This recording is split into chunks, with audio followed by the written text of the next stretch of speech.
So thank you so much, General Clark, for this very entertaining insider perspective on NATO.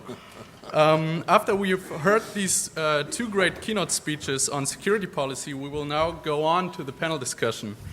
A dismal future for NATO, transatlantic views on mission and burden sharing. In addition to our two keynote speakers, the panelists will be Dr. Theo Sommer from Die Zeit and Member of European Parliament, Alexander Graf Lambsdorff, who will both be further introduced by the moderator, Professor Joachim Krause. Professor Krause holds the chair for international relations at the University of Kiel. He is also the director of the university's Institute for Security Policy, and he is one of Germany's most distinguished experts on international security and NATO. Previously, he worked as deputy director of the Research Institute of the German Council for Foreign Affairs, DGAP. Professor Krause is also a member of the executive board of the Aspen Institute in Germany, and he's the author of many books on a range of issues in international security. So, Professor Krause, we're looking forward to an interesting discussion. Thank you. Yeah, thank you very much. Does this work? Not yet. One, two. Mine works. Yeah, it works. okay. Hello? Huh?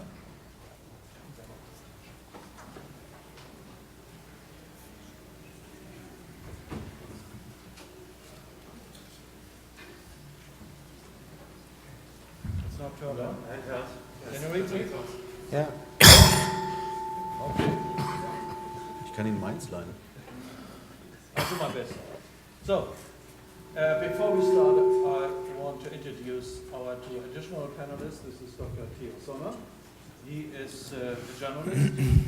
He is the Mr. Zeit, I would say, because he was most of his part of his professional life he spent with the weekly magazine Die Zeit. I don't have to explain what Die Zeit is to the German auditorium. People here. Yeah. Okay, my battery is run out of power. I just okay. Energiewende. Energiewende. Energiewende. Yeah. This is. Der Strom ist unbezahlbar geworden. Yes, Dr. Sommer was also. He started as foreign editor in 1958, then became deputy editor, chief editor, and he became chief editor for more than 20 years. And he was then publisher of Die Zeit. Today, he is editor at large. He was also for 2 years chief of the planning staff in the Ministry of Defense under Helmut Schmidt. And I think you are still very close to Helmut Schmidt. And he has a very good connection to Harvard. He was here in Henry Kissinger's International Summer School in 1960. 60. Yeah. 60. 60. 60, yeah. And he was here as a lecturer in 1972. So Harvard is for him a very well-known place. The other is Alexander Graf Lambsdorff. He is a member of the European Parliament since 2004.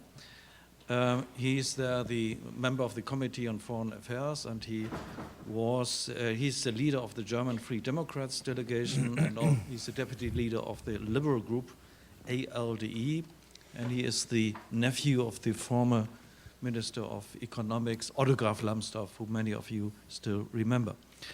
So let's start to begin the discussion on what is NATO, what is NATO up to? When I listen to the two keynotes, these are very different keynotes. I like both of them, but what I found intriguing from your presentation was that NATO basically is a totally impossible alliance, but it's workable, and it has been termed dead for many times, and the crises you have outlined, they have happened. But NATO is an indispensable, viable, and impossible alliance, and we should keep this in mind. On the other hand, NATO was successful for so long time because the US was so supreme in everything. And the US, the broad, the strengths of the US made up for many deficiencies of NATO. The point is, when we looked at the debate we had earlier here, when I look at the US debate, it's circling around the notion that the relative strength of the US is decreasing. And that we might not always count on the fact that the US is bailing out NATO. And so we might think differently in the future. On the other hand, I took it from what Mr. Steinmeier said, NATO has certain tasks, and we should discuss tasks of NATO. And when I read or when I heard what you said, it was a relatively minimalist approach. That is, NATO should be concentrated on collective defense, on a consultation forum, and I think this is something that you also would agree with, and supporting the United Nations in peacekeeping missions and other things. This excludes Afghanistan. It would exclude another Kosovo or another Bosnia-Herzegovina thing. My question to, for instance, Graf Lambsdorff is, would you, as someone who's representing the Liberal Party, agree with this minimalist definition of NATO? I would not ask you what the federal government's position is, because you are not a member of the federal government, but at least your party is the party which is presenting the foreign minister. So do you think that such a minimalist definition is the right one for NATO? Could NATO survive proceed with such a minimalist conception, or do you think it must be broader? Well, I think Frank-Walter Steinmeier made one very important point, and it's the final point that he made. It's that NATO must know its limits. NATO should not overexpand, NATO should not overstretch, but on the other hand, the limits are defined by the situations with which we are confronted. And in every new situation, we have to make a new assessment. I think there cannot be a mechanical way of defining this is how far we can go, and that is going to be a completely impossible mission ex ante. This is not going to work. Afghanistan would, as you say, never have been in the cards. There's another issue that is the geographical composition of NATO. There has been a strong push to include new members in NATO, for example, Georgia, from Washington, D.C. And I think it was the right decision of the German government at the time to oppose that. Because if we extend an Article 5 guarantee to a country that is not contiguous with the rest of the territory of NATO, that is bordering right on the south of Russia, we would be making a promise that we most likely could not keep if push came to shove. Think about the August War, when the Russians went into South Ossetia. Would NATO have had a meaningful defensive role in a situation like that? Although I do not agree with the Russian reading of the situation, I believe it was a violation of international law, I still believe NATO would not have been the alliance to actually change that. So knowing NATO's limits is important, but when I look at the overall situation, I think NATO can still push its limits very, very far. And one word I didn't hear from either of the speakers, but it was sort of subcutaneously, it was there in what you said, is the issue of trust. Do the allies mutually trust each other in a way to share their intelligence in a meaningful way, to really do all these things together that you identified? And that's the same situation we have in the European Union. Are European nations prepared to really trust each other to create a meaningful European pillar of NATO? I think that's one of the next big challenges, because one thing that hardly anybody knows is that the European Union has more men and women in uniform than the United States. We have about 2 million men and women in uniform in the European Union, on whom we spend about 60% of what the US spend on their 1.2, 1.3 million. So we have a completely different, disparate, dysfunctional force structure. I agree with you on that. And that is something we need to change. We can only change it if we do two things. One, we need to define the conditions. You said it was a painstaking process. I agree with that. It is. We need to define the conditions, how to improve things, and we need to trust each other, because if we want to specialize, if we want to set priorities, we have to leave other things out. Certain things we no longer do, and we have to trust our allies to do them for us. I think that's the central challenge really now. Yeah, thank you. May I add two sentences? Because, I do not feel comfortable with your interpretation or to being misunderstood and misunderstood by saying this is a minimal strategy. Because, I spend days and nights and weekends in these 400 institutions inside NATO. And, in those years, we had discussions if the NATO should be in competition with the United Nations or as a service organization to the United Nations. That was the sense of my sentence, that we shouldn't compete with an international organization which is working, more or less working. But, you know, NATO should think not only about enlargement, but also about their tasks, their objectives, and their limits. And that is not a minimal strategy. This should be a little bit more realism in the internal discussions inside NATO. Okay, realism, I think everyone would agree with here is needed, as well as knowing the limits, but we also have to know what are the challenges ahead and whether Europe can do more. And I would ask Theo Sommer, what is that Europe can bring into this game? You know, you had already done a lot of work on this, what Europe can do in order to make NATO stronger.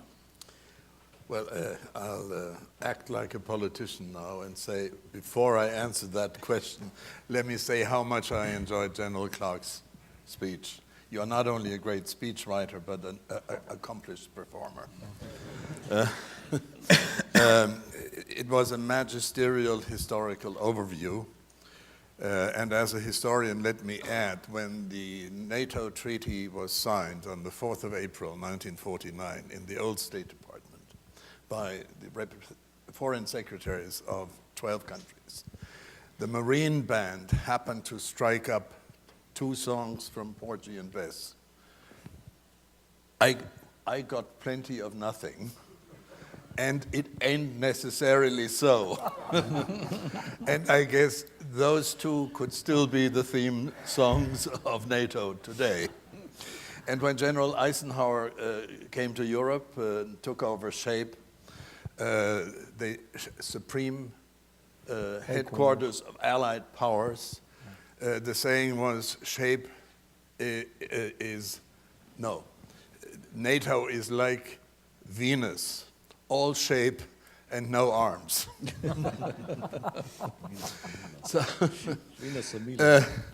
I mean, as we know, NATO was the most reliable, the most powerful, and the most successful alliance in history. And I agree with the General, it will continue, but I do not believe that the old kind of NATO is going to continue. Ever since its triumphant victory, it has been a hammer in search of nails.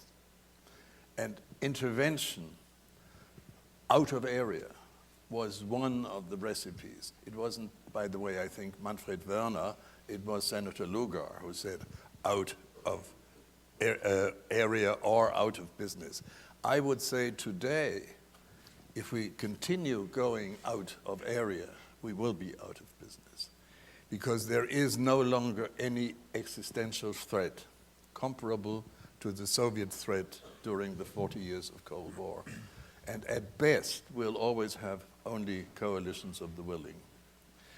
And I thought your presentation was very American in one respect, that you considered all the interventions NATO or any of its individual members had undertaken during the past 20 years were really successful.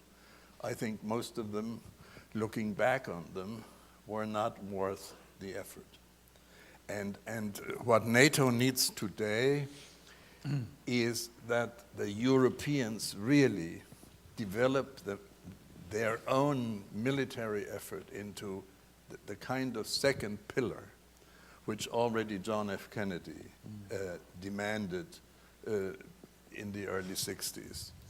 Now, the Europeans are derelict of their duty there. We have many deficits, whether it's long-range air transport or helicopters or surveillance or what have you. But I think the recent experiences in Libya and also in Mali will give us the impetus a strong impetus to try to overcome those deficiencies.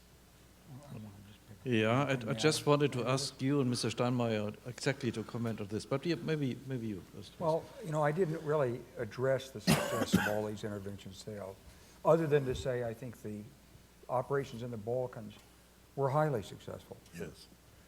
We stopped a conflict that was raging on the periphery of Europe. We brought refugees back in Albania. We ended up toppling a dictator who was charged with crimes against humanity. We arrested war criminals and brought them in for trial. And we did it in a cost-effective manner, stopping violence and opening the doors of economic opportunity. So I think NATO ought to take a lot of credit for all this. Now, I didn't justify the invasion of Iraq. I ran for president because I didn't believe in the operation in Iraq. I knew it was hokey, to use an American phrase. But NATO also didn't believe in it. I think Prime Minister Blair got hijacked by the Bush administration. And based on the nice relationship he had with Bill Clinton and his ability at the height of the Kosovo crisis, Prime Minister Blair spent an evening with Bill Clinton during the Washington summit at NATO's 50th anniversary, and they agreed that in return for not bringing up the issue of ground troops to finish the war in Kosovo, that at the summit, that Clinton would commit himself to doing, quote, whatever was necessary to succeed. And Blair takes a lot of personal credit for that. It was a stormy intervention. It was difficult. And I think he thought he could do that with George Bush. And it turns out he couldn't. And the United States and Britain went ashore in Iraq in an adventure that was totally misplaced and inappropriate in my view. Some people in Europe had the courage to call it like it was. Some people in the United States did. But 90% of the American media, and at least 90% of the American people, it was like Friday Night Lights. It was like, they hit us, we're taking it to them. And they made no differentiation, had no understanding of what it was about. They cheered when those troops ran up and got into Baghdad, and then they were left for 8 years holding the bag. 5,000 dead, 25,000 casualties, $1 trillion expended, and we have a country right now which is leaning toward Iran, providing transit for Iranian intervention in Syria, and struggling to define a national identity. It's hardly a success, and I wouldn't justify it. On Afghanistan, we accomplished what we went in there for.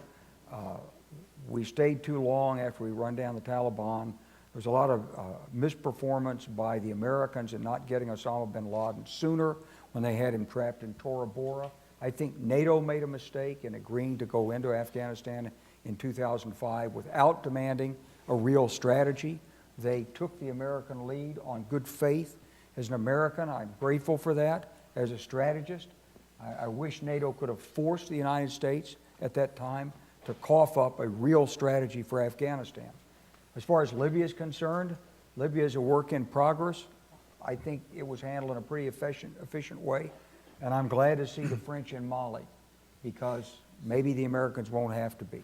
Now, I don't mean to be an American Pollyanna on this thing, and I'm not in favor of the use of force. NATO's biggest problem is not that it doesn't have military resources.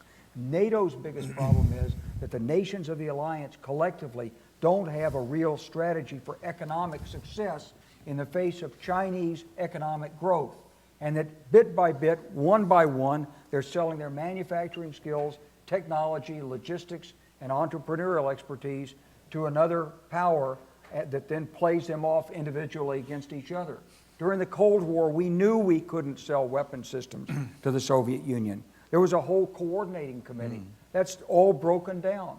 And I'm sorry to say that it's not just that, and I don't want to be an adversary of China. I'm not. The right cure for China is to see economic growth in Europe.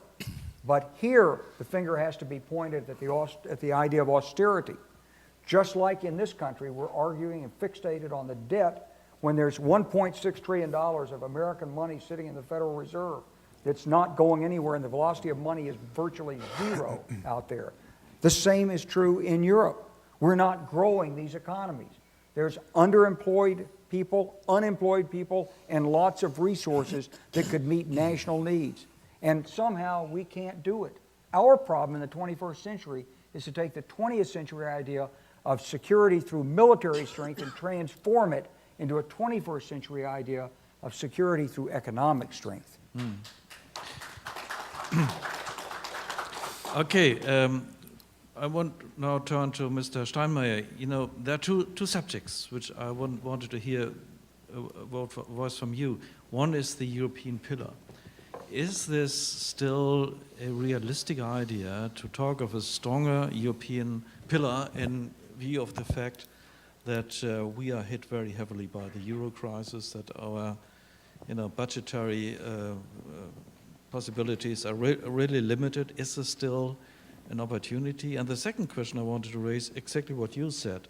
You know, what is the nature of a consultative, or what is the substance of the consultative nature of NATO? You know, you talked about that NATO should be a consultative organ, and I think everybody would agree with this. But the point is, and I very much agree with you, we have to discuss new elements of political consultation. Maybe you can comment on this point too. Yeah, first of all, I wouldn't say any word about Iraq. I think we are on the same line. We are refused to contribute to those military interventions because I was in those days responsible for the intelligence services, and my assessment was that the proof was not given at that time for initiating these military activities towards Iraq. But behind that, there is a very interesting question which was raised by Theo Sommer when he was asking about success of activities out of area. You know, what is different is what is the criteria for success? In classical wars, there was at the end a winner, and in these new kind of military conflicts, semi-military conflicts, you have not a winner in different periods of military conflicts.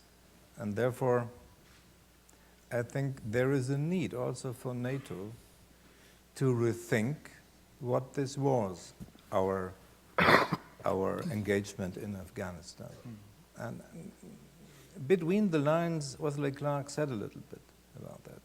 Perhaps, and that is one part of the rethinking, perhaps we were too optimistic in the beginning.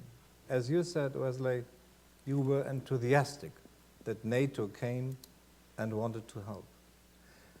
From the other perspective,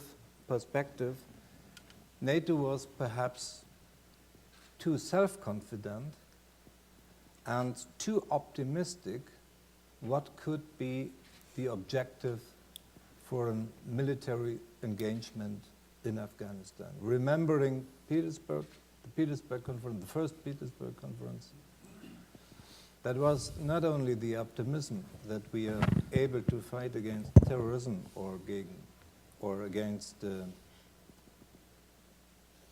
training institutions there, Tora Bora and wherever.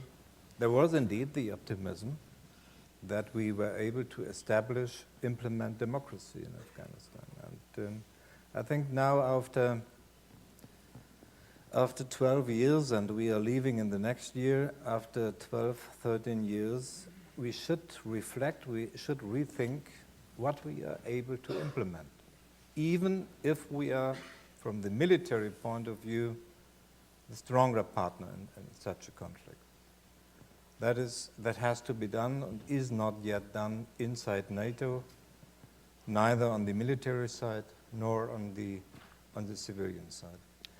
Concerning the European pillar in NATO, I think I said some words in my speech, in my remarks in the beginning. even as if Wesley is joking a little bit about that, I think it's realistic to say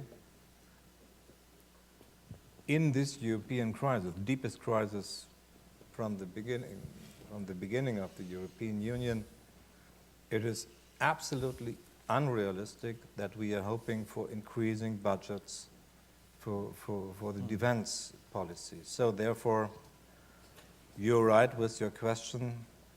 We should be realistic with our positioning inside NATO. The USA will be the stronger partner in the NATO, and we have to try to recover.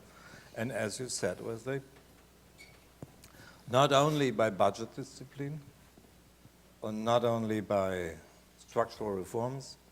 My lesson, which I learned from the German recovery when we were the sick man of Europe 10 years ago, the lesson I learned was you need budget discipline, you need structural reform hard enough, and you will lose elections afterwards. But this is completely senseless if you're losing the path of growth. And therefore, that is part of the conflict we have in Germany or in Europe as a whole. What is the importance of growth and how to create greater growth in such a crisis? That is our discussion, and but I want to underline that without growth, I think it will be hard to recover from such a deep crisis we have. Can I just say something? I mean, I believe the European dimension, we can discuss how to relaunch growth in Southern Europe. There are different ways of doing that, but that's not the issue. The issue is, how do we organize ourselves as Europeans to deal with threats to our cities, to our peoples, to our borders, if these still exist? I mean, they are much rarer than they used to be in the, before the Cold War ended. How do we organize ourselves? What do we do? I think the Social Democrats, just like us, have a European army as part of their party platform. There is not a single country in Europe that is seriously debating on what are the steps we need to take to get there. We are not doing it. We are simply not doing it at a serious senior government level. And as I said, we spend 60% on these 2 million men and women in uniform. We get about 10% of the, of the performance that the United States Armed Forces get. And there is this case, and there we're back at the European thing, moral hazard. We know in the Euro crisis we always talk about not creating moral hazard by throwing too much money at Southern Europe, because then they will just continue in their bad old ways. But in defense spending, we're doing just that. The Europeans are not ready, not prepared to organize themselves in a manner that would allow the Americans to take some of the money that's spent on defense right now to stimulate their economy. Rather, we rely on the Americans with a nuclear guarantee and with boots on the ground when push comes to shove to bail us out. And I believe that that is not going to be sustainable in the long run. It is something that really needs to change. And there, when we talk about the European pillar, I agree. This cannot be done overnight. No. I completely agree. The first thing we need to do is we need to define the conditions. And I say what I've just said, trust is the first condition. We in Germany, we must deal with the issue. Well, we want a European army. What do we do with the force de frappe? What about the United Kingdom's nuclear weapons? We don't want our finger on the button. Okay. For the French, the fact that we have a parliamentary army is something that's really strange. As you just said, we have problems with the Bundestag. Don't tell us about the targets. But the Bundestag is very effective in deciding quickly. My colleagues in the Bundestag tell me that's not so much of an issue. Perhaps, but let's discuss what we need to do to organize ourselves, because one of the things that has been mentioned here, is absolutely crucial. We're talking about the conflict in Mali as if it were a conflict in one particular country. It is not.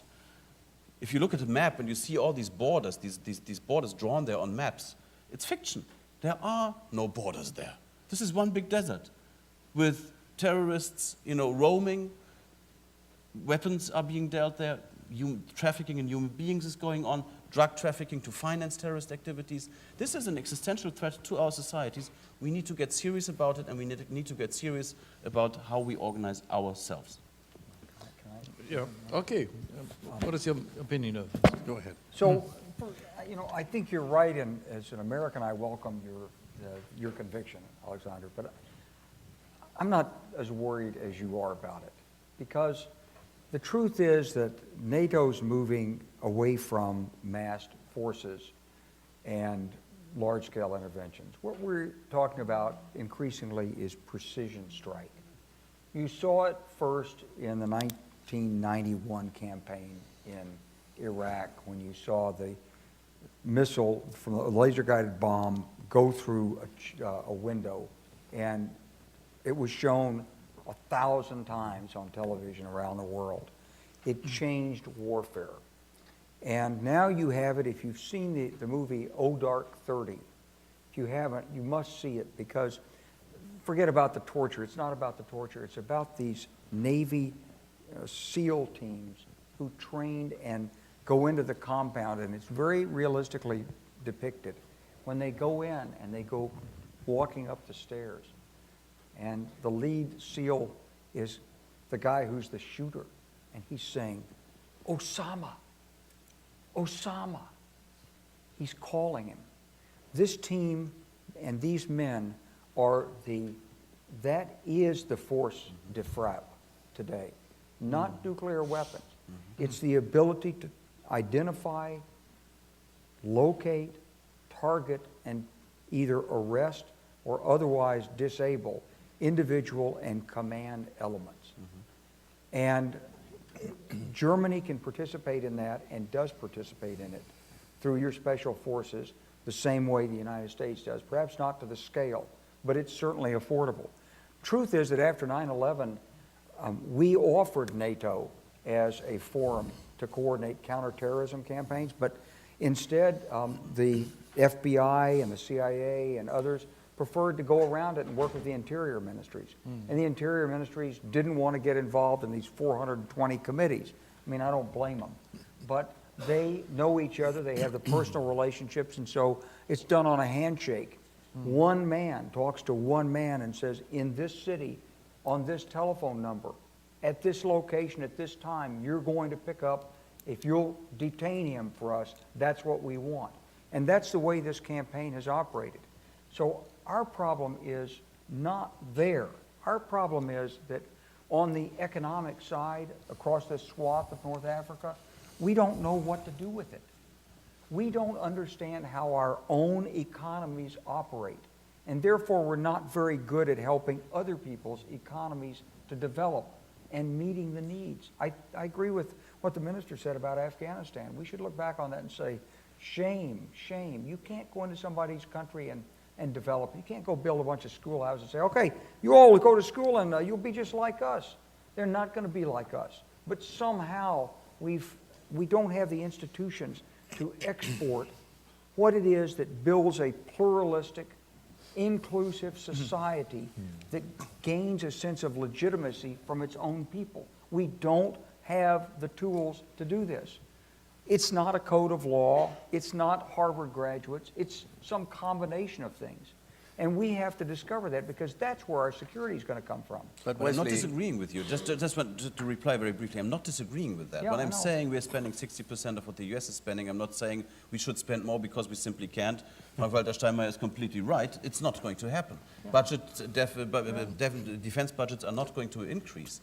The way we need to organize ourselves is not to create a levée en masse, a mass army integrated at the battalion or brigade level. That would be ridiculous. Right, but we need to pool certain capabilities that exist in Europe, but only in certain spots, and that are not made available for the larger entity. That is, I believe, where we need to get serious, and I don't see that. That's my point. And Leslie, in addition, what in you- addition to that, Theo, one sentence. Sure. In addition to that, when we are talking about pooling and sharing, the objective of a European army is helpful. So we shouldn't deny it in these days. Wesley, what you are saying is that the nature of war is changing. Absolutely. You're talking about the need for special forces, the need for counter cyber defense, cyber attack. You are talking about drones. Yeah. Now, what kind of consequences does that have for our mass armies? Do we still need them? How many of them do we need?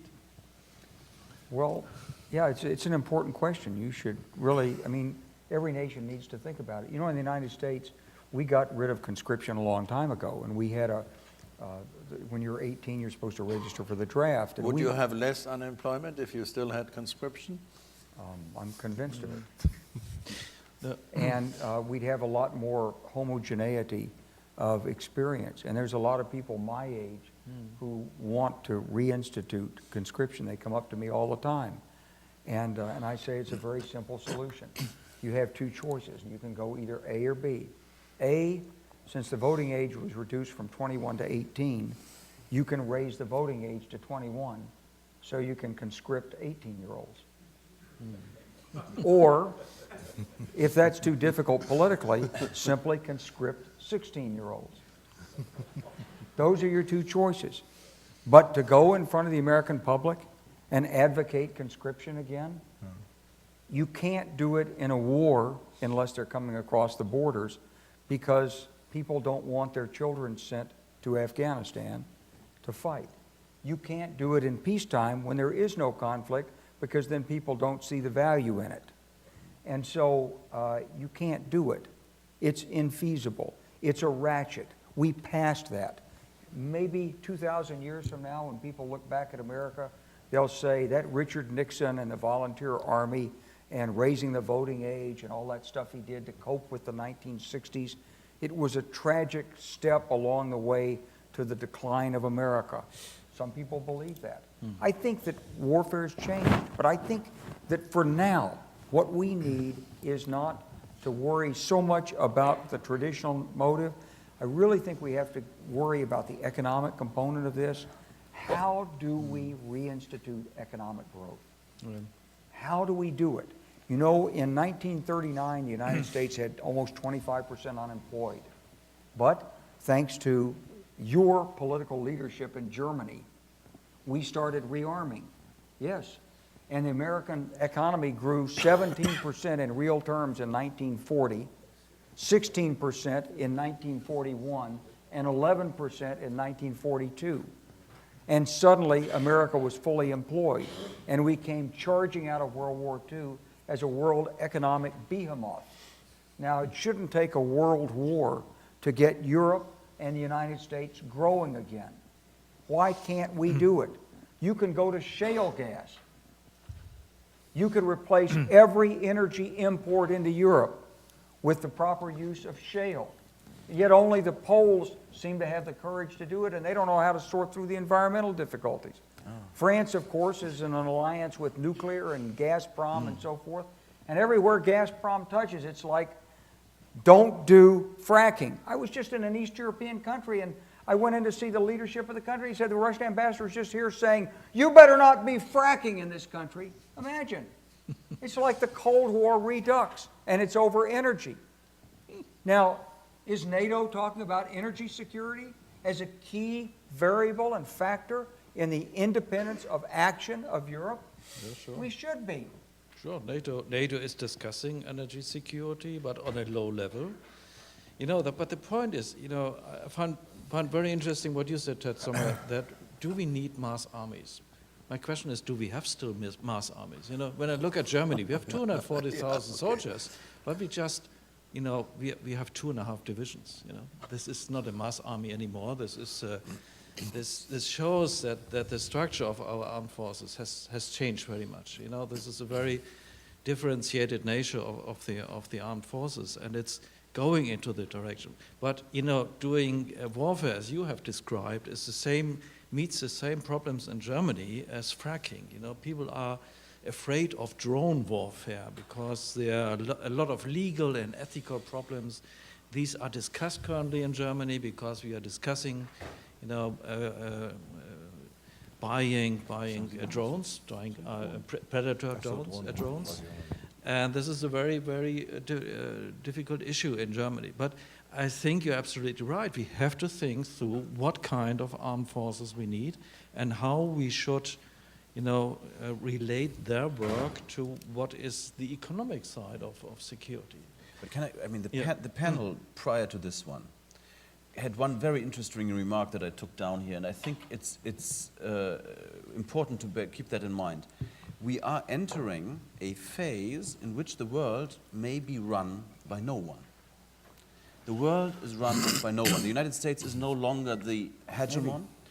China is rising. It's creating a blue water navy. If you look at China from Honolulu, from the seat of the Pacific Command, what you see is not a pleasant sight. I mean, they've just outed their first aircraft carrier. It will take more time for them to develop these capabilities fully, but it's changing dramatically. So we do not know where threats are going to come from. What is going to happen in Iran? Do we know whether the Iranians are serious and capable when it comes to A, creating a nuclear weapon, and B, put it on a missile? I mean, will they be able to do this, yes or no? It may change the parameters. A intermediate range nuclear missile from Iran can reach Athens, and soon afterwards, perhaps Italy and Austria. So what are the threats that are facing us in the future? And I believe, therefore, I fully agree with what Wesley Clark here said, we will continue to need NATO, simply to discuss the changing landscape of threats to our societies. Sometimes the threat level is much lower than it used to be in the Cold War, which is good, and then we talk about the peace dividend, and we do all things that we feel we can afford in times like these. But when the threat levels raise again, we need NATO to discuss what to do, how to do it, and how to do it jointly. And so therefore, a world run by no one is a very different beast from what we know, and we will continue to need NATO to discuss this across the Atlantic because, I mean, if there's one thing in President Obama's State of the Union speech that I really, really appreciated, it was the Transatlantic Trade and Investment Partnership. That is how to recreate growth, I believe. I mean, we're about 50% of the world's GDP, so I think this is something where we can actually make a difference. Okay, I would fully agree with you because this is the main issue in the coming years. That is to how to keep a liberal international order under conditions of a relative loss of American strength and leadership. But having in mind your presentation here, your speech, I'm not very optimistic about the ability of NATO exactly to do what you have suggested. That is to discuss, and not even discuss, to agree on a common formula, how to run the world, or at least how to run our part of the world, how to cope with problems and challenges we see in North Africa, we see in the Middle East, we see maybe in the Balkans, maybe somewhat around, in our perimeter. Do you really think, after what you have told us here in your presentation, that what Alexander has just presented as the vision of NATO is doable?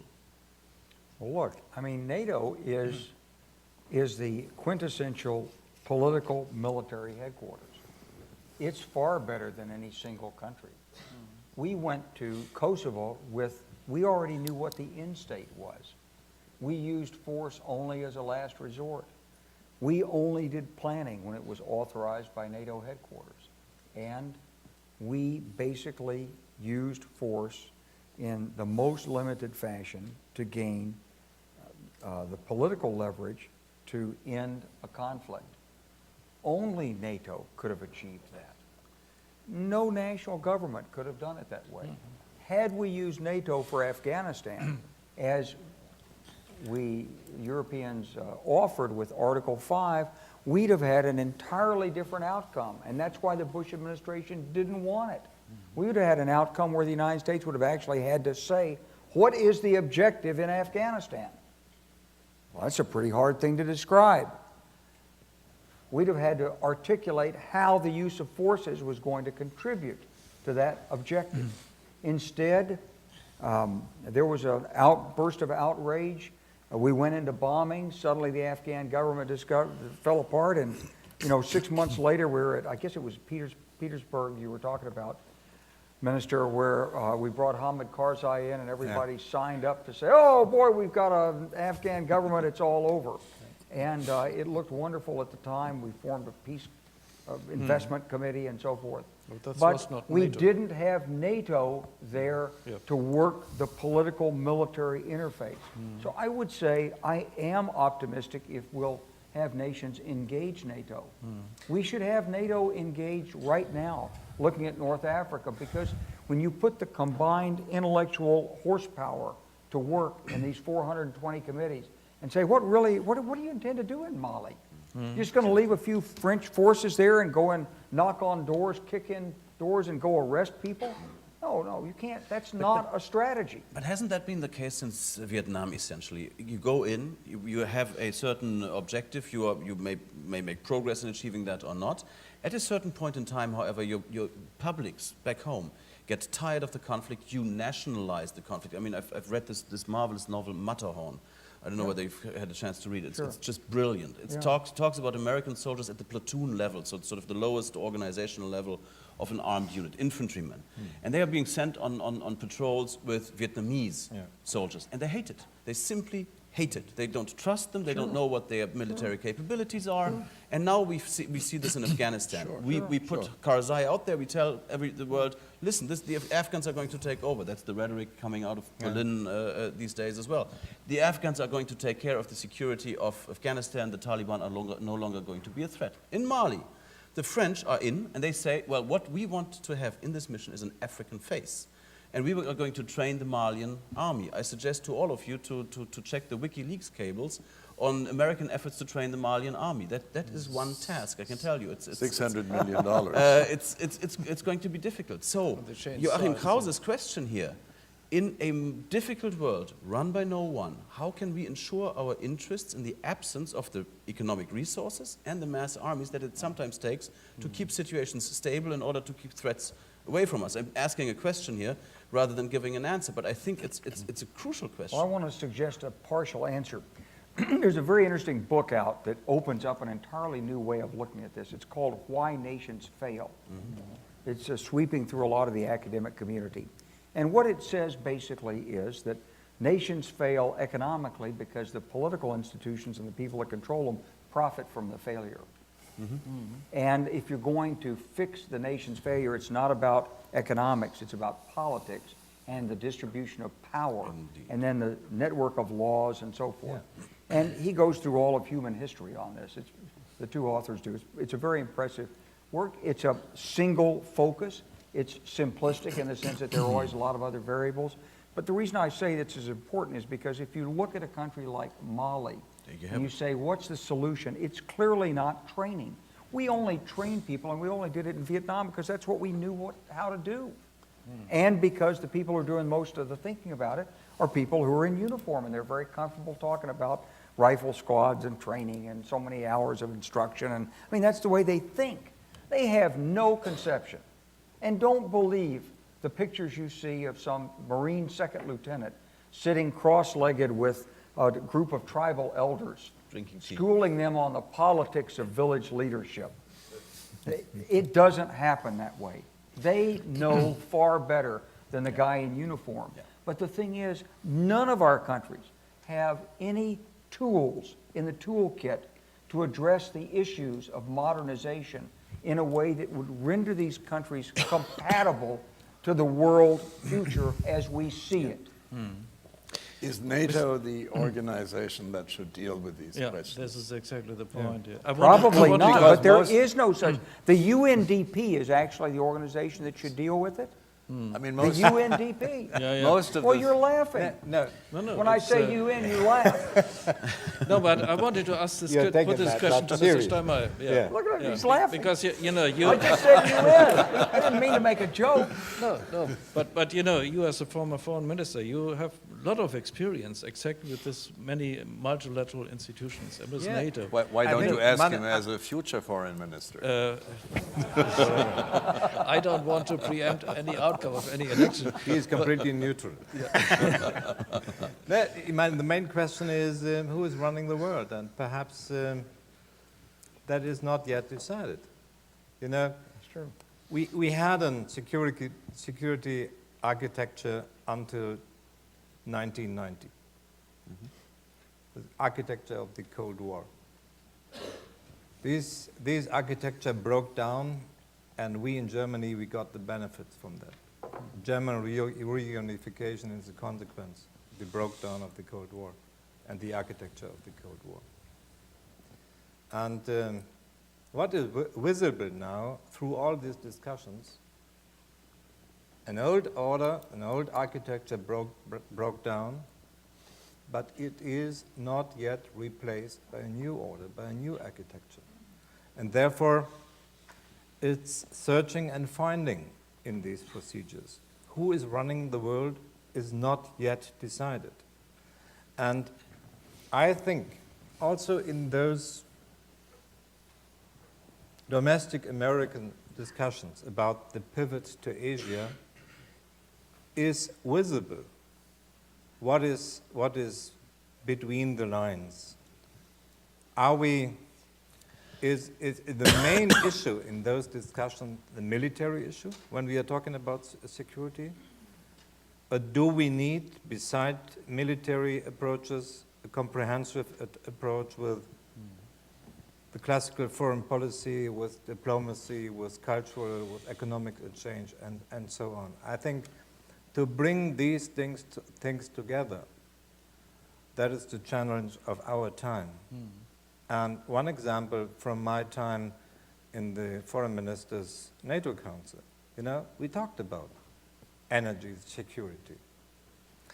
And those were the years in which the NATO was looking for new tasks, for new objectives, for new challenges.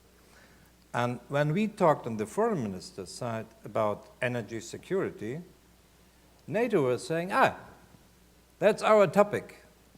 That is what we can do. But look into these energy supplying relations between, for instance, in Europe, between Norway or Russia, the transit states like Poland or Belarus, and the consumer countries like Germany or Netherlands or France. This is a very complicated relation. And how to avoid conflicts is not only a military question. Right? That is the example I want to put here on the table to show that we need a little bit more readiness for a broader perspective if we are talking about security. And I'm very sorry, but I have now to leave here the podium because I'm on my way back to Berlin, and I need now my car to the airport. Okay, Thank you. let me thank you very much.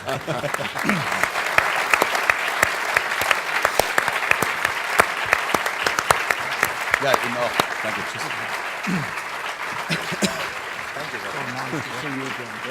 Guten Heimweg. And we will then continue with a smaller group here. But we also will give the auditorium a chance to put questions. And I see the first finger from you. Mr. Drosti, I guess.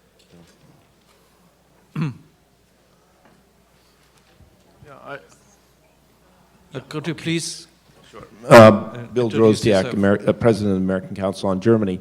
I wanted to ask the panel, why is it so hard to get more cooperation between NATO and the European Union? Here you have the two most important institutions in the West, based in Brussels, a few miles apart, and they rarely communicate with each other. There are more nations now than ever before that are members of both institutions, 22 countries at last count. And I think General Clark brought up the example of North Africa and the Arab Spring. This is a perfect possibility where NATO and the European Union, working in terms of economic development, if Europe could open up its markets to products from North Africa, that might give hope to economic development, that might lead to a much more peaceful and successful region. Okay. You want to answer? Well, just briefly, I mean, I work in Brussels, so I go there every week, and the city is nicknamed the city, one city, two planets. And there's the EU planet and the NATO planet, and they circulate on completely different trajectories, and sometimes, very rarely, do the trajectories cross each other and you have a meeting. It's not the collision of the planets, I can tell you that. That's reassuring.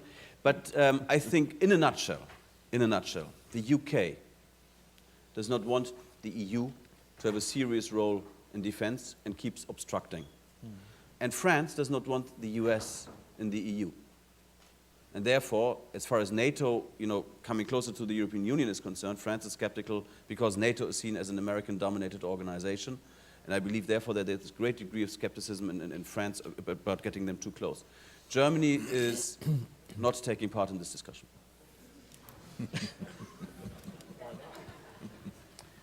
Do you want to comment on this? Not on this. I think. Okay, then I give you. That's the second question. Thank you. My name is Victoria Rietig. I'm one of the McCloy Fellows here at the Harvard Kennedy School. Thank you for the amazing remarks. It's been great watching all the curveballs fly back and forth. My question goes to General Clark.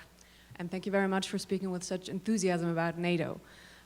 Because that is, in fact, something that I personally, among my peers, do not hear with that much force and that much strength. In fact, what I hear more is some hesitation towards NATO.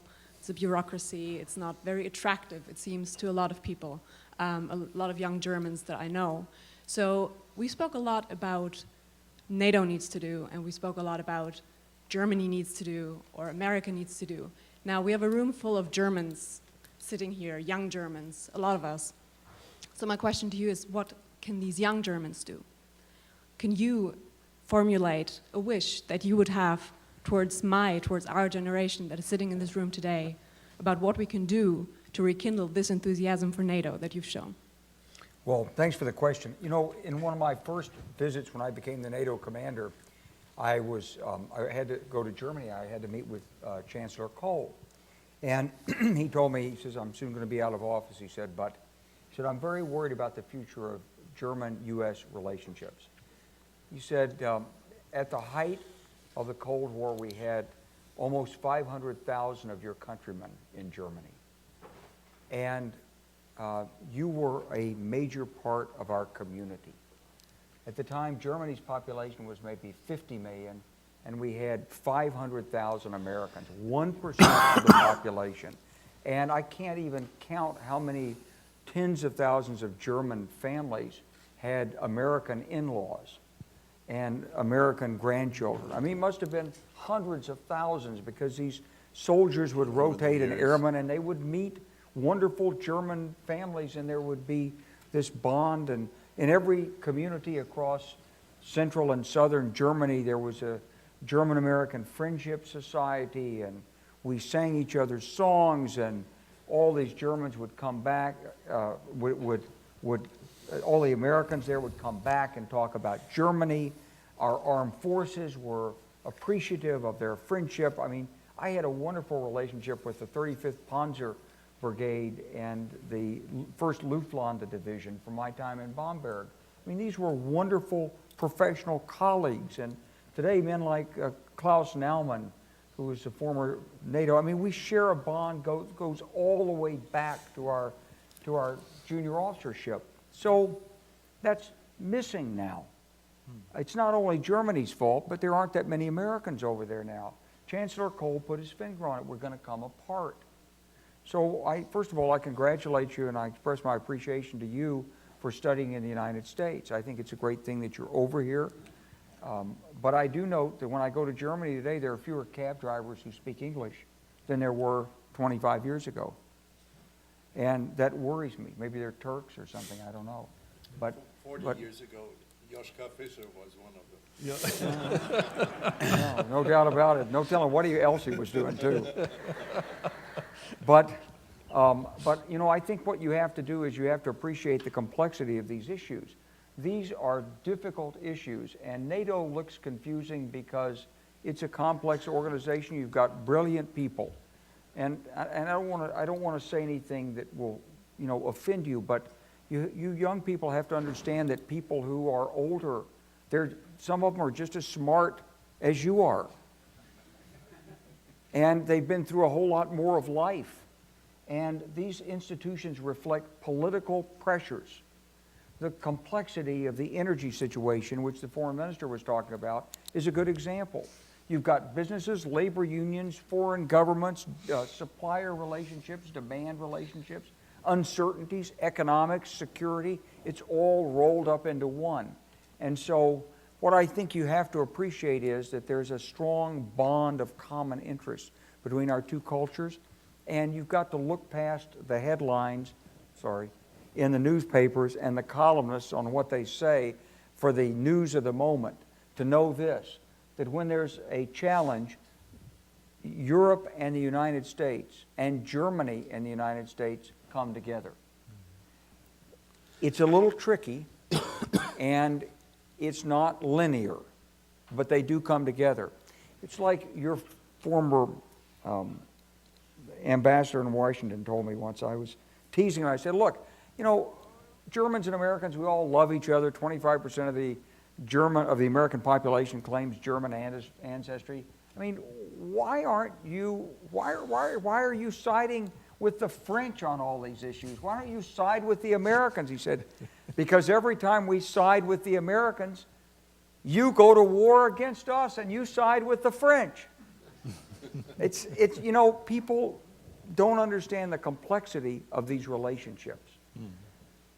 The European Union was put together to reduce forever the chance of war on the continent of Europe.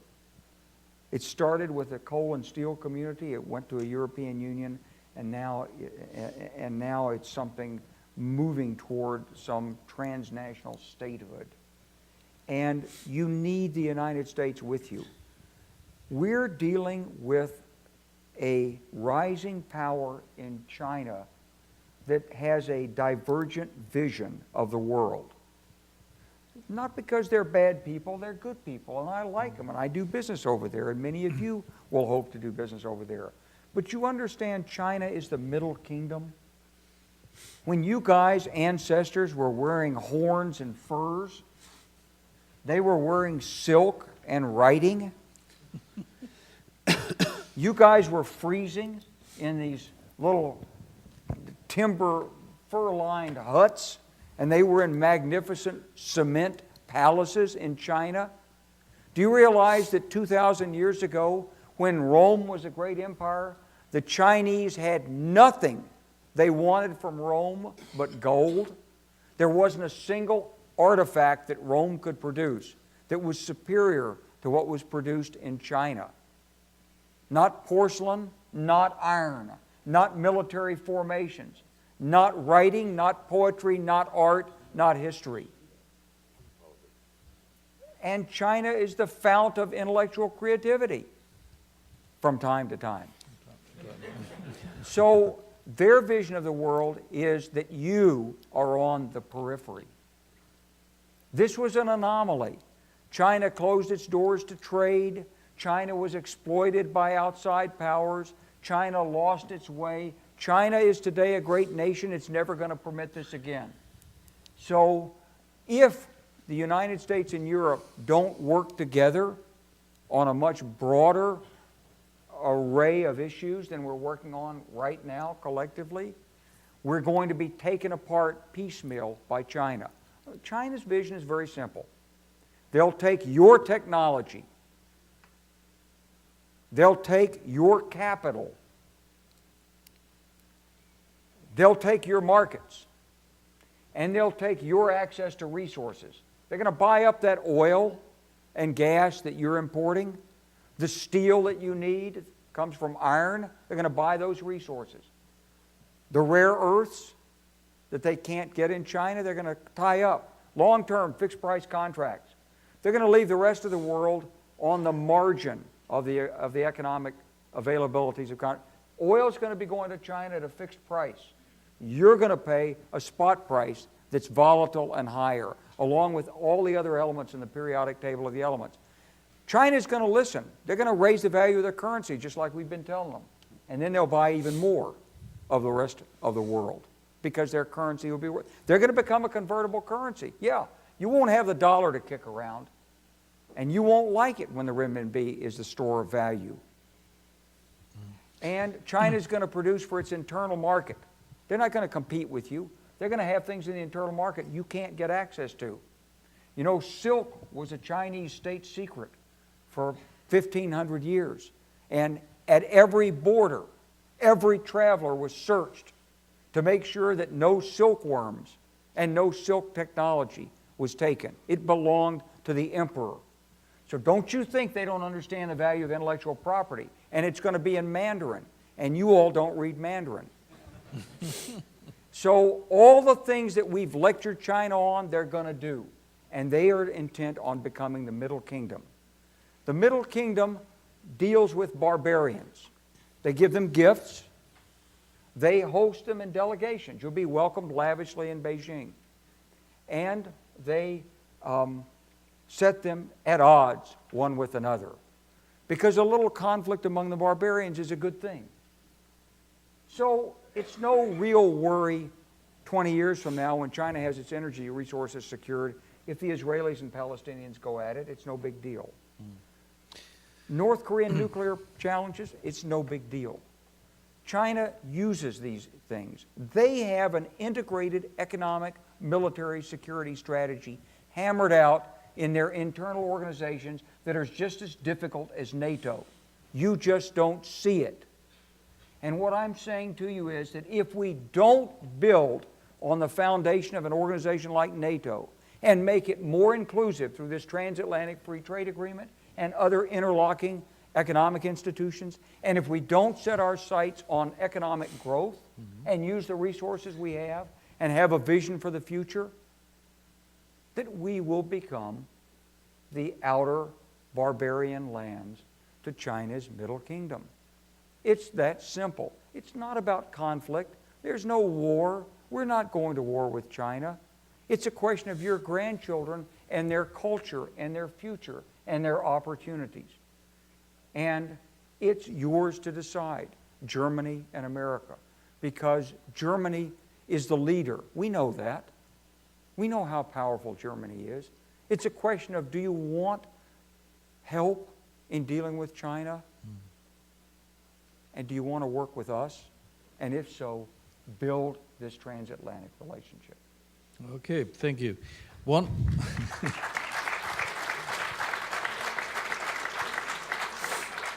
remark to the taxi driver in Germany who was not able to speak English. You know, the same can happen in Washington, D.C. when you have a taxi driver.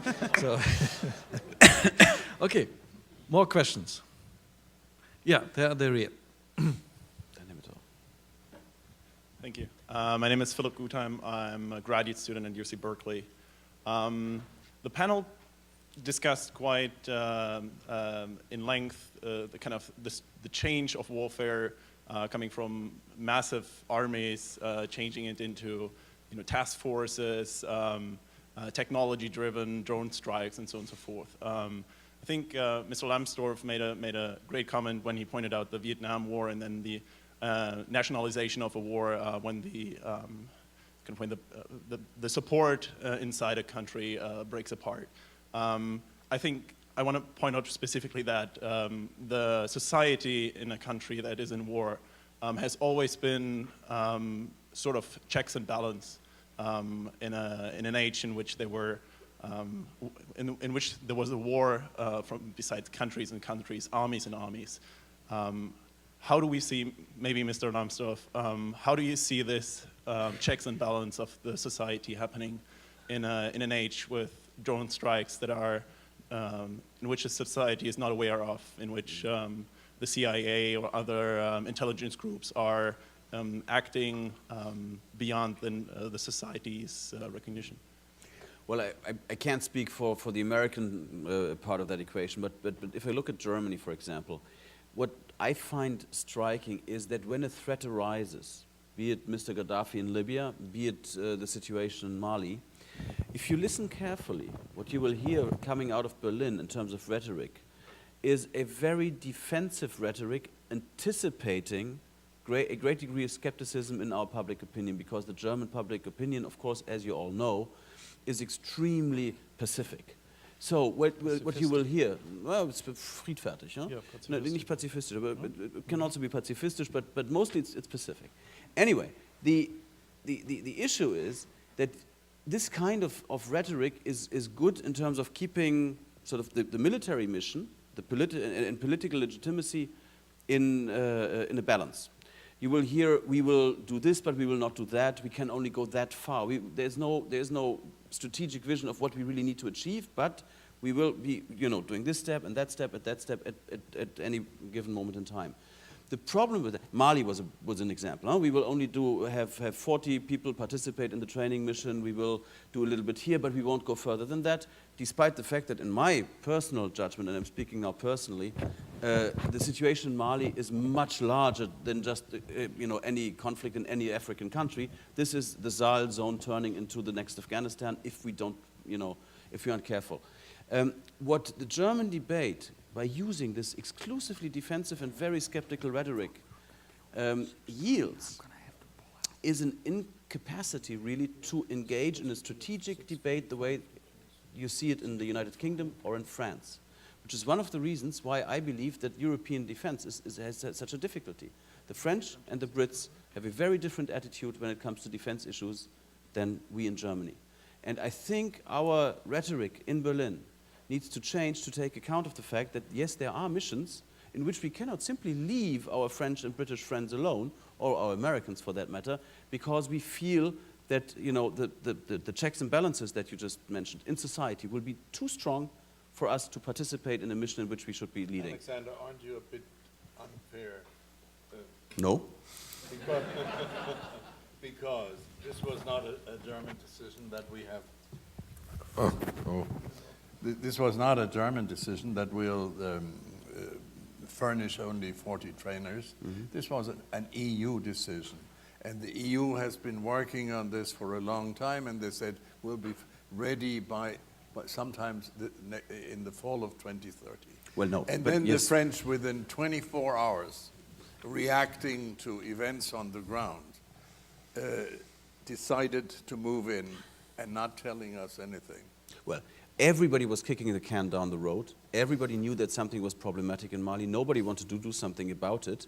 And it was clothed in an EU mantle. You are absolutely correct about this. But beneath that mantle, this was national decision-making procedures at work.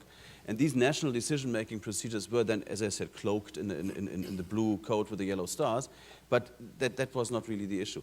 I believe that for us to develop a kind of strategic culture, this needs to take place. And my personal example in which I had a massive political conflict with my very esteemed party colleague Guido Westerwelle was the Libya vote in the United Nations Security Council.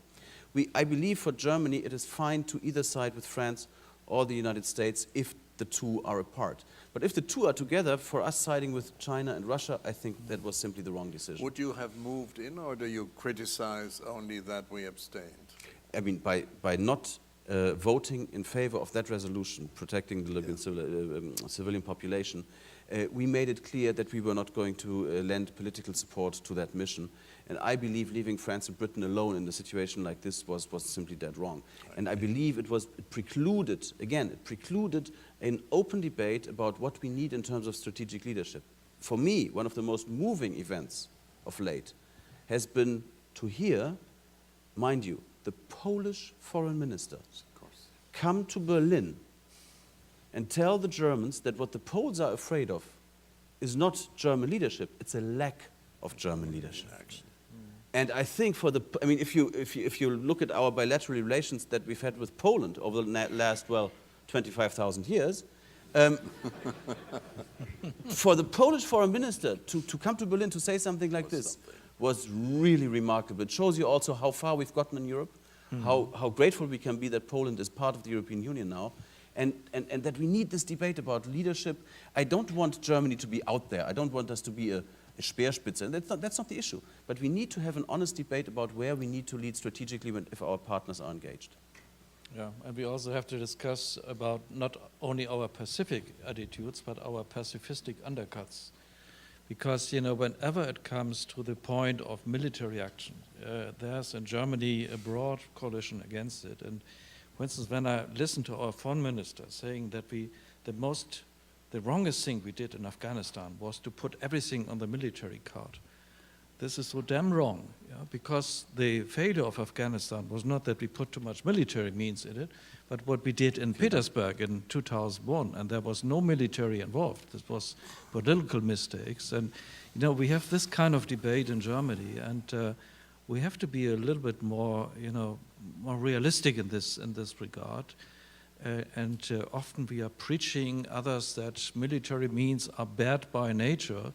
This is not the case, but on the other hand, nobody is preaching that military means can solve everything. And I'm very grateful to you that you, as a former four-star general, was teaching us that the security has a much broader dimension, both in the Sahel zone and with regard to China. These are the horizons where we have to discuss about it.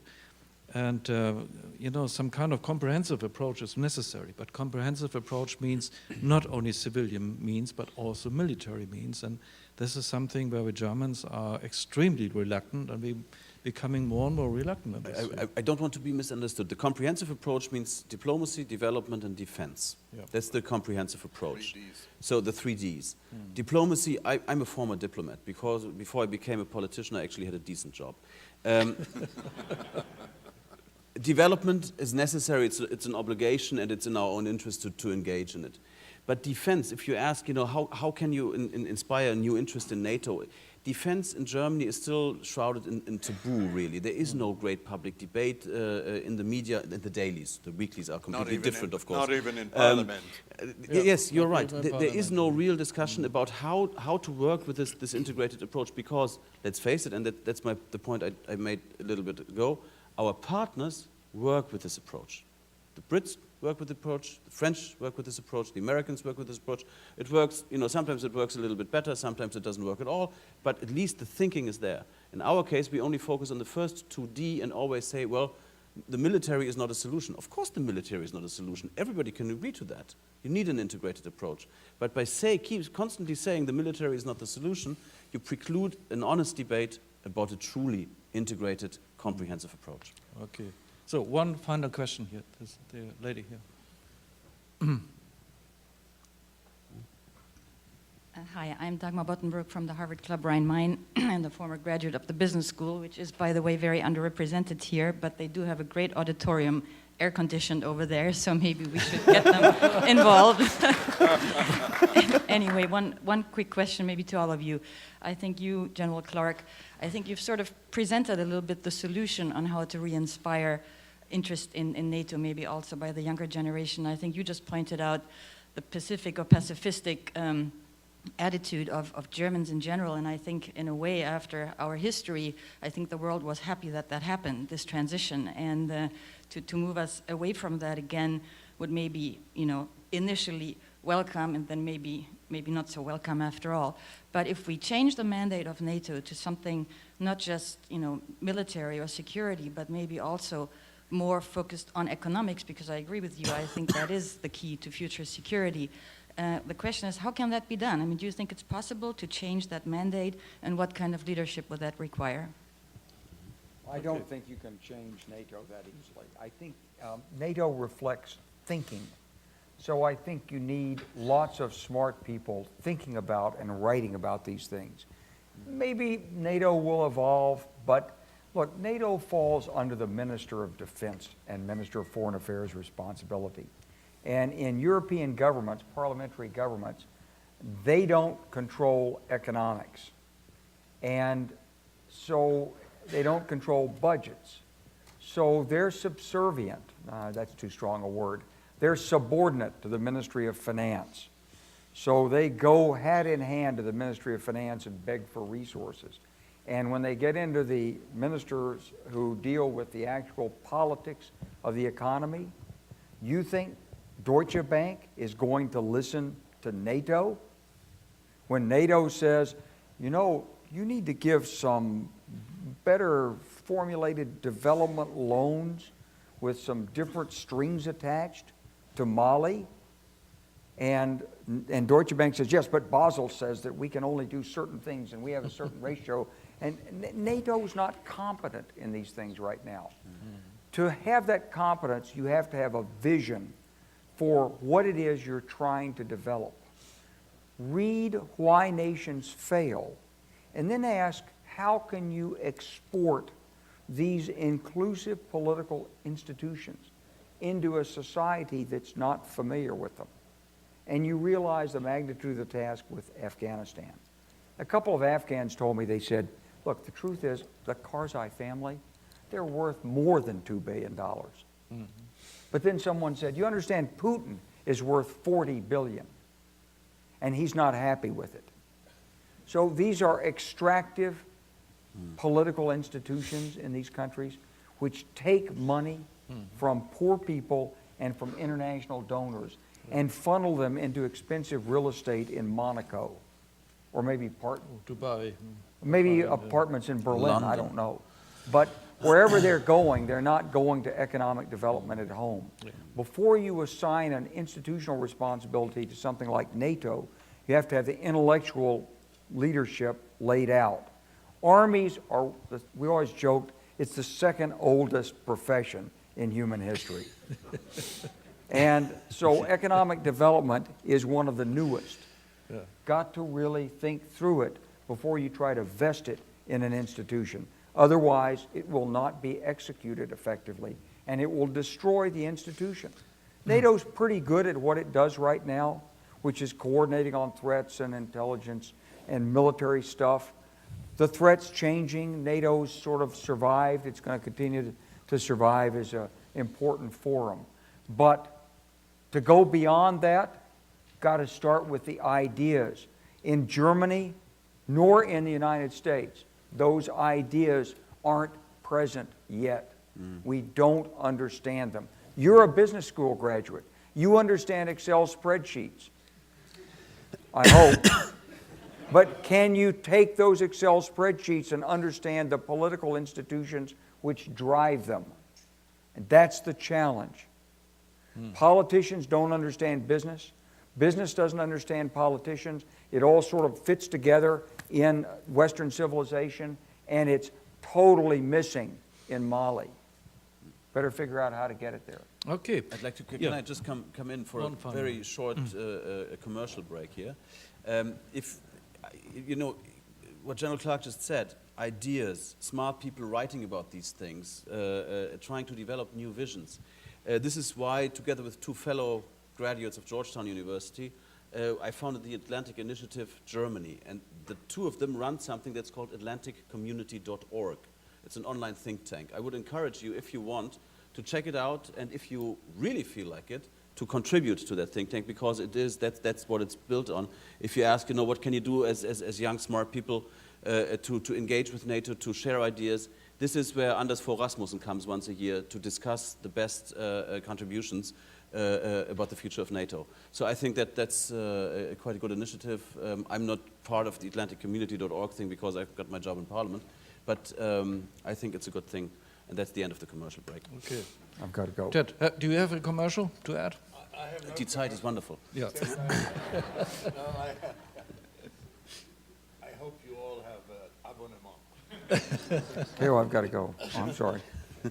Okay. I got to catch a plane. Yeah. Briefly, He has to nation building at home is the message we hear from President Obama. Nation building at home is our concern in Yeah. Europe as well. Yeah. And it's the economy, Yeah. it's building and stabilizing Europe. Yeah. But that means we will not spend more money on defense. The only hope is that we spend it more smartly. Smartly, yes, exactly. Okay, I'm under the instruction that we have to end now, and I know that General Clark is.